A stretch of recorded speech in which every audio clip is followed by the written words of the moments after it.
যদি বাংলাদেশে শেখ হাসিনা যদি না ফিরতে পারে এবং যদি আওয়ামী লীগের রাজনীতি বন্ধ থাকে, এই পরিস্থিতিতে যদি তারেক জিয়া সরকারের পতন হয়, তখন মৌলবাদের উত্থান হবে অথবা সামরিক বাহিনীর কোন একটি অংশ, তার কি বলে এই ওয়াকারুজ্জামান না, অন্য কোনো একটা অংশ হয়তো তরুণ অফিসার ক্ষমতা নিতে পারে। মনে হচ্ছে বাংলাদেশ চলছে তারেক জিয়ার ইঙ্গিতেও না, সেনাবাহিনীর ইঙ্গিতেও না, বাইরের কোন ইঙ্গিতে। এবং তারা কারা, একটা বৃহস্পতি হতে পারে অথবা কম্বিনেশন অফ একটা কি বলে ওটাকে সিন্ডিকেট হতে পারে। চুপ্পু শেখ হাসিনার সাথে বিশ্বাসঘাতকতা করেছে এবং সিমিলারলি যে জেনারেল ওয়াকার, সেও শেখ হাসিনার সাথে বিশ্বাসঘাতকতা করেছে। আমি ভাবতাম এই দুইজন যদি তাদের নিয়োগদাতার সাথে বিশ্বাসঘাতকতা করতে পারে, আমার সাথে বিশ্বাসঘাতকতা করতে পারে। এটা হলো যে আমি আপনার সাথে আগে বলেছি যে বাংলাদেশের ভাগ্য এখন বাংলাদেশিদের হাতে নেই। বাংলাদেশের স্টেক হোল্ডার হলো অনেকেই, অনেক দেশ, যেমন নামই বলতে পারি, India, China, America, Russia, Pakistan, Qatar, এখন আবার টার্কি নেমেছে। তো এই বাংলাদেশে কি হচ্ছে, ডক্টর মোল্লা একটু ইঙ্গিত দিয়েছেন যে এই তারেক জিয়ার মতো একজন অযোগ্য, অশিক্ষিত এবং অপরিপক্ক লোককে ক্ষমতায় বসানো, যার বিরুদ্ধে তার ট্র্যাক রেকর্ড রয়েছে গণতন্ত্র বিরোধী, সন্ত্রাসী। এই আমেরিকান অ্যাম্বাসেডার, তার মা যখন প্রধানমন্ত্রী ছিল, তৎকালীন আমেরিকান অ্যাম্বাসেডার হোয়াইট হাউসে নোট পাঠিয়েছিল যে তারেক জিয়া বা আমেরিকার স্বার্থের পরিপন্থী, অথচ এই আমেরিকা তাকে সমর্থন করতেছে। এখন এই যে পট পরিবর্তন হচ্ছে, প্রেসিডেন্টকে সরানো, তাদের খলিলকে পররাষ্ট্রমন্ত্রী, তারপরে আবার তাকে জাতিসংঘের সাধারণ পরিষদের প্রেসিডেন্ট, তারপরে আবার এখন শোনা যাচ্ছে যে কি বলে ইউনূসকেও নাকি রাষ্ট্রপতি করা যেতে পারে। তো এই সমস্ত কিছু মনে হচ্ছে বাংলাদেশ চলছে তারেক জিয়ার ইঙ্গিতেও না, সেনাবাহিনীর ইঙ্গিতেও না, বাইরের কোন ইঙ্গিতে। এবং তারা কারা, একটা বৃহস্পতি হতে পারে অথবা কম্বিনেশন অফ একটা কি বলে ওটাকে সিন্ডিকেট হতে পারে। কারণ বাংলাদেশের স্বার্থ উদ্ধারের জন্য, সেই স্বার্থ উদ্ধারটা কি, চায়না বিরোধী রাজনীতি, সেইটাকে উদ্ধার করার জন্য বৃহৎ শক্তি তারা এইটার সমস্ত কলকাঠি নাড়ছে, তারা ওইটা করতে পারে। তো আমি শুরুতে যেটা বলেছিলাম এবং ডক্টর মোল্লা হরজে উল্লেখ করেছেন যে তারেক জিয়ার সরকারের এই যে 5 মাস যে চুপ্পু প্রেসিডেন্ট ছিল, থাকার কথা ছিল না। যে সমস্ত কারণগুলো ডক্টর মোল্লা উল্লেখ করলেন, আমি ইঙ্গিত দিয়েছি, এই কারণেই ডে ওয়ানেই তাকে সরানো উচিত ছিল। কিন্তু নিশ্চয়ই এজ আই সেড যে তারেক জিয়া সমস্ত কিছু ডিকটেট করে না, তার পিছনেও আরেকজন প্রধানমন্ত্রী আছে বা এক গ্রুপ অফ শক্তি আছে যারা তারেক জিয়াকে গাইড করে, পরিচালনা করে, তাদের নির্দেশেই হয়তো এতদিন ছিল। এখন সময় এসেছে দুটো ফ্যাক্টর স্পষ্ট সাধারণ মানুষও বুঝতে পারে, আমরা আমাদের এক্সপার্টেরও দরকার হয় না। সেটা হলো শেখ হাসিনার দেশে প্রত্যাবর্তনের যে ডিক্লারেশন দিয়েছেন ডিসেম্বরের মধ্যে তিনি ফিরবেন। তিনি কিন্তু বলেন নাই যে ডিসেম্বরে ফিরবেন, তিনি বলছেন ডিসেম্বরের মধ্যেই, অর্থাৎ যে কোনো দিন তিনি ফিরতে পারেন। সেটার জন্য হয়তো লজিস্টিক তৈরি হচ্ছে, কিভাবে ওনাকে নিরাপদে দেশে আনা যাবে সেটা নিয়ে হয়তো আলোচনা হচ্ছে। তারেক জিয়া এই চুপ্পুকে যে সরাবে, এটা আমার কাছে আনএক্সপেক্টেড না, এটা এক্সপেক্টেড। আমি যদি তারেক জিয়া হতাম, আমি কোনো বিশ্বাসঘাতককে আমি দায়িত্ব দিতাম না, কারণ অলরেডি চুপ্পু শেখ হাসিনার সাথে বিশ্বাসঘাতকতা করেছে। এবং সিমিলারলি যে জেনারেল ওয়াকার, সেও শেখ হাসিনার সাথে বিশ্বাসঘাতকতা করেছে। আমি ভাবতাম এই দুইজন যদি তাদের নিয়োগদাতার সাথে বিশ্বাসঘাতকতা করতে পারে, আমার সাথে বিশ্বাসঘাতকতা করতে পারে, আমি আগেই সরাতাম তাদেরকে। তো এখন যে পরিস্থিতির সৃষ্টি হয়েছে, আওয়ামী লীগের পপুলারিটি বাড়ছে, শেখ হাসিনা ডিক্লেয়ার দিয়েছেন তিনি দেশে ফিরবেন, বাংলাদেশের জনগণ তারেক জিয়া সরকারের প্রতি বিরূপ হয়ে গিয়েছে। এই অবস্থায় তারেক জিয়ার সরকার নড়বড় হয়ে গেছে। অথচ নৌবাহিনী প্রধান, সেনাবাহিনী প্রধান এবং বিমান বাহিনী প্রধান এই তিনজনেই কিন্তু শেখ হাসিনা সরকারের উৎখাতের ষড়যন্ত্রে কি বলে জড়িত ছিল, এবং তারা ইউনূস সরকারকে সমর্থন করেছে বিনা শর্তে, তারেক জিয়াকেও। কিন্তু এখন যে পরিস্থিতির সৃষ্টি হয়েছে, তারেক জিয়া তার ক্ষমতাতে নড়বড়, জনগণের সমর্থন নাই, বিদেশি যারা তাকে ক্ষমতায় বসিয়েছিল তারাও অসন্তুষ্ট। চায়না ভ্রমণের ফলে তো ভারত এবং পাকিস্তান, আমেরিকা খুবই অসন্তুষ্ট। তারেক জিয়াকে 3টা হলুদ কার্ড দেওয়ার জন্য আসছে। একটা রেড কার্ড দিবে না, 3টা হলুদ কার্ড দিয়ে রেড কার্ডের সমতুল্য তাকে ক্ষমতা থেকে সরাবে, এই ভয় বিএনপির ভিতরে ঢুকে গেছে। এই 3টা হলুদ কার্ডকে, একটা হলো যে চুক্তি করে সে এসেছিল যে ইনক্লুসিভ রাজনীতি করবে, সেইটা একটা। আর একটা হলো যে চুক্তি করেছিল জিয়া, ইউনূস সরকার এবং জিয়া সরকার বা বিএনপির সমর্থন করেছিল, সেটা ডেলিভারি না দিয়ে বা সেই চুক্তির বিরুদ্ধে গিয়ে চায়নাতে গিয়ে যে সমস্ত এমওইউ সাইন করেছে, যে সমস্ত চুক্তি সাইন করেছে, এগুলো ভারতের বিরুদ্ধেও আমেরিকার বিরুদ্ধে। তারপরে থার্ড হলো ভারত ফ্যাক্টর। ভারত যেটা আশা করেছিল এই সরকারের কাছ থেকে, সম্পূর্ণ নিরাশ করেছে ভারতকে। ভারত খুব ক্ষুব্ধ। তো এই 3টা ইয়েলো কার্ড মিলে হয় একটা রেড কার্ড। তো তারেক জিয়া সরকার এটা বুঝতে পেরেই এই চুপুকে সরাচ্ছে, সেনাবাহিনীর প্রধানকেও সরাবে আমার ধারণা, নৌবাহিনীকে সরানো হয়েছে, এখন বাকি আছে বিমান বাহিনীর। তো সবকিছু মিলে তারেক জিয়ার সামনে চ্যালেঞ্জ এবং আশঙ্কা দুটোই বিরাজ করছে, সেই জন্য তিনি এই সমস্ত সিদ্ধান্ত নিচ্ছেন। আপনি বলছিলেন সেনা প্রধানকে সরাবেন, নৌবাহিনী প্রধানের তো মেয়াদ শেষ হয়ে গেল, তিনি মেয়াদ শেষ হওয়ার পরে নতুন নৌবাহিনী চিফ দেওয়া হলো। সেনা প্রধানের তো এখনো মেয়াদই আছে অনেক।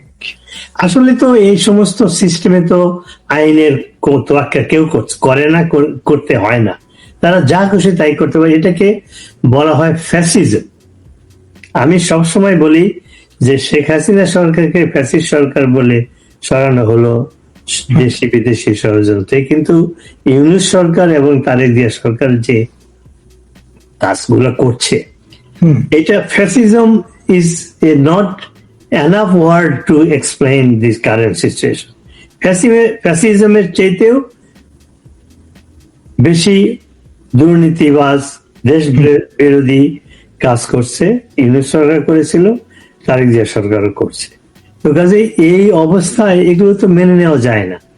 এটার জনগণ এটাকে মেনে নেবে না। তাদের দেয়াল যখন পিঠ শিখে যায়, তারা সামনের দিকে আগাবে।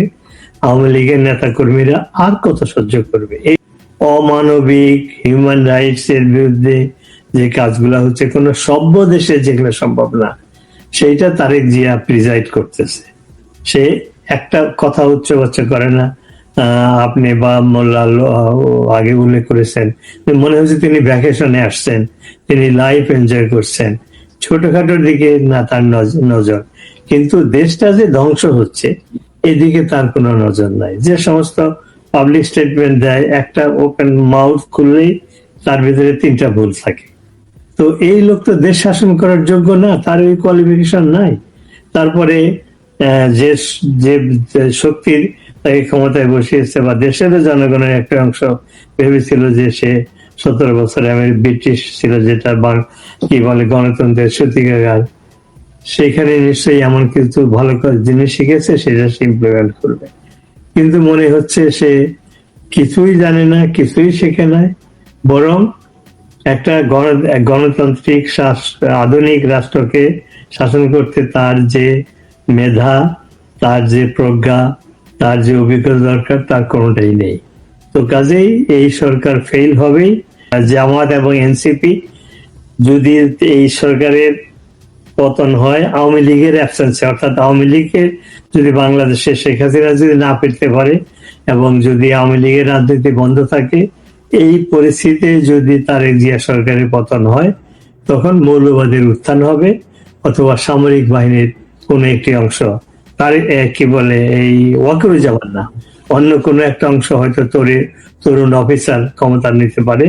তো কাজে যেদিকে দেশ যাচ্ছে, যদি আওয়ামী লীগকে স্পেস না দেওয়া হয়, আওয়ামী লীগকে যদি রাজনীতি করতে না দেওয়া হয়, শেখ হাসিনাকে দেশে ফিরে তার বিরুদ্ধে সমস্ত মিথ্যা মামলা যদি উদ্ধার করে তাকে রাজনীতি করতে না দেওয়া হয়, তাহলে দেশ মৌলবাদীর উত্থান হবে অথবা সামরিক বাহিনীর উত্থান হবে, সামরিক শাসন হবে। এই দুটো অপশন রয়েছে। তো কাজেই তারেক জিয়ার যারা প্রভু, যারা তাকে কলকাঠি নাড়িয়ে দেশ ক্ষমতায় বসিয়েছে এবং দেশ বর্তমানে শাসনের ক্ষমতায় টিকিয়ে রেখেছে, তাদের উচিত হবে তাদের স্বার্থে, বাংলাদেশের স্বার্থে, বিশ্ব রাজনীতির স্বার্থে, বিশ্ব শান্তির স্বার্থে এবং সাউথ এশিয়ার স্বার্থে, বাংলাদেশে যদি মৌলবাদী সন্ত্রাসী রাষ্ট্র প্রতিষ্ঠিত হয়, কেউ শান্তিতে থাকবে না। Bharat, south east Asia, Burma, কেউ শান্তিতে থাকবে না। বাংলাদেশে যদি মৌলবাদীর উত্থান হয়, ধর্মীয় সন্ত্রাসের উত্থান হয়, অথবা যদি মিলিটারিও আসে, বিএনপির স্বার্থ ক্ষতিগ্রস্ত হবে। কাজেই যারা, আমি মনে করবো শুধু বাংলাদেশের ক্ষমতায় যে তারেক জিয়া আছে, ইউনূস যে ছিল, সেনাবাহিনীর সমর্থনে, জনগণের সমর্থনে নয়, সেনাবাহিনী এবং বিদেশি শক্তির সমর্থনে ক্ষমতা ছিল। সেই নীতি যদি বিদেশিরা কন্টিনিউ করে, তাদেরও এই কি বলে চ্যালেঞ্জের মুখোমুখি হতে হবে মৌলবাদী সন্ত্রাসী গণতন্ত্র বিরোধী শক্তির বিরুদ্ধে। একেবারেই।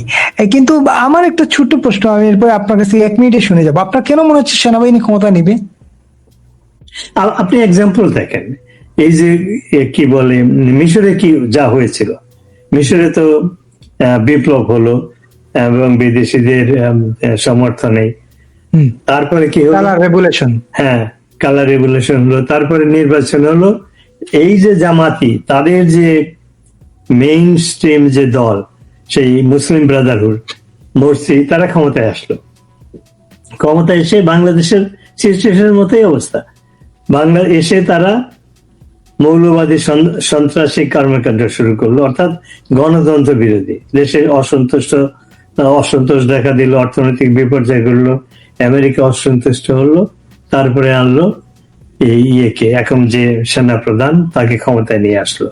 তো বাংলাদেশে তাই হচ্ছে। আপনি যদি তুলনা করেন, এক্স্যাক্টলি বাংলাদেশেও তাই হচ্ছে যে শেখ হাসিনাকে সরালো বিদেশি শক্তির সমর্থনে, তারপরে ইউনূস আসলো, সে ডেলিভারি দিতে পারলো না, কন্ট্রোল করতে পারলো না, তাকে সরানো তারেক জিয়াকে আনলো, তারেক জিয়াও পারছে না। তো এর পরিবর্তে সেনাবাহিনী আসতে বাধ্য। যদি কোনো একজন নেতা থাকে যে মনে করে, যার সাহস আছে যে আমি দেশটাকে রক্ষা করব, যে ওয়াকার সেনাবাহিনীর, বাংলাদেশের কিন্তু এই যে অপকর্ম ইউনূসের, কি বলে রাষ্ট্রপতির দায়িত্ব ছিল কাইন্ড অফ প্যাসিভ, কিন্তু অ্যাক্টিভ পাওয়ার ছিল সেনাবাহিনীর। সেনাবাহিনী এটা বন্ধ করতে পারত। ক্ষমতা নিয়ে হলেও তাদের উচিত ছিল দেশটাকে রক্ষা করা, এই পর্যায়ে না আনা। তো এইরকম যদি কোনো সেনা অফিসার ভাবে বা একটা গ্রুপ ভাবে যে দেশটাকে মৌলবাদের হাতে চলে যাচ্ছে, সন্ত্রাসের হাতে চলে যাচ্ছে, তারা সেরকম যদি কোনো অফিসার থাকে, মিশনের সেই জেনারেলের মতো করতে পারে, আমেরিকার সমর্থন করতে পারে। যেমন একটা জিনিস আমি প্রশ্ন উত্থাপন করে শেষ করি, এই যে আমেরিকান অ্যাম্বাসেডার এনসিপির সাথে কালকে দেখা করেছে। পলিটিক্যাল পার্টি এনসিপি তো কোনো রাজনৈতিক দলই না, ওদের যে সমর্থন ছিল তাও নাই। প্রতিদিনই তাদের পার্টি থেকে লোকজন রিজাইন দিচ্ছে, কেলেঙ্কারি প্রকাশ হচ্ছে। তার মানে আওয়ামী লীগকে অবহেলা করতেছে এই অ্যাম্বাসেডার বা আমেরিকা, অথচ এনসিপির মতো একটা গ্রুপ অফ সন্ত্রাসী তাদের সাথে দেখা করতেছে। এর কারণটা কি? তো কাজে lot of things are going on behind the scene, আমরা জানি না। We have to wait and see. একদম। মুল ভাই, আমি আমার উত্তরটা খুঁজতেছি, আমি এবার দেখি আপনার কাছে উত্তরটা পাওয়া যায় কিনা।